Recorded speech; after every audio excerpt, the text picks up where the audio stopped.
Ազգային ժողովը 87 դեմ 0 կողմ ձայներով մերժեց եւ օրակարգում չընդգրկեց ՔՊԱ-կան падգամավոր Հայկ Սարգսյանի հեղինակած զինվորական ծառայության եւ զինծառայողի կարգավիճակի մասին օրենքում փոփոխությունների նախագիծը։ Դեմ քվեարկեց նաեւ հեղինակը Հայկ Սարգսյանը։ Ես առաջնորդվելով վարչապետի հանձնարարականներով կշարունակեմ աշխատել մեր գործընկերների հետ, որպեսզի հնարավորինս շուտ կարողանանք այն բարեփոխումները եւ այն ուղենիշերը, որ վարչապետն է դրել մեր առաջ եւ կառավարության ծրագրում արկա են, դրանք կարողանանք կյանքի կոչել։ ՔՊԱ-կան падգամավորի ներկայացրած նախագծով առաջարկվում էր վճարել 18 միլիոն դրամ եւ ծառայել 4 ամիս, կամ վճարել 24 միլիոն դրամ եւ ծառայել 1 ամիս։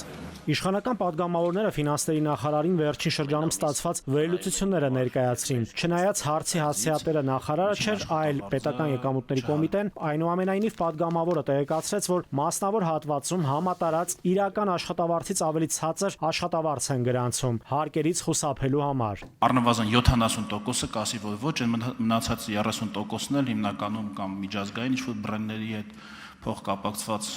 ձեռնարկությունների աշխատողներին բանկային համակարգի, որտեղ թափանցիկությունը շատ ավելի բարձր է։ Սա համատարած խնդիր է։ Ես ամեն օր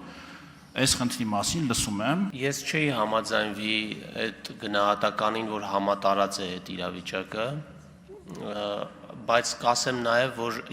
այդ աշխատավարձերի թեր հավաքագրում, թեր հայտարարագրումը մի փոքր ավելի բարդ է հայտնաբերել հարկային վարչահարության տեսանկյունից, մենք բոլոր ուղղություններով պետք է թվայնացման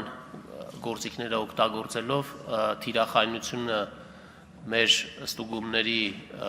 եւ հայտնաբերման մեծացնենք։ Արդարադատության նախարար Սրբուհի Գալյանի ու լրագրողների ճեպազրույցը կրկին բանավեճի վերածվեց։ Լրագրողները նրան կոչ արեցին հարցերին ըստ էության պատասխանել, իսկ դասախոսությունները թողնել իր թիմակիցների համար։ Գալյանը հունից դուրս եկավ։ Ես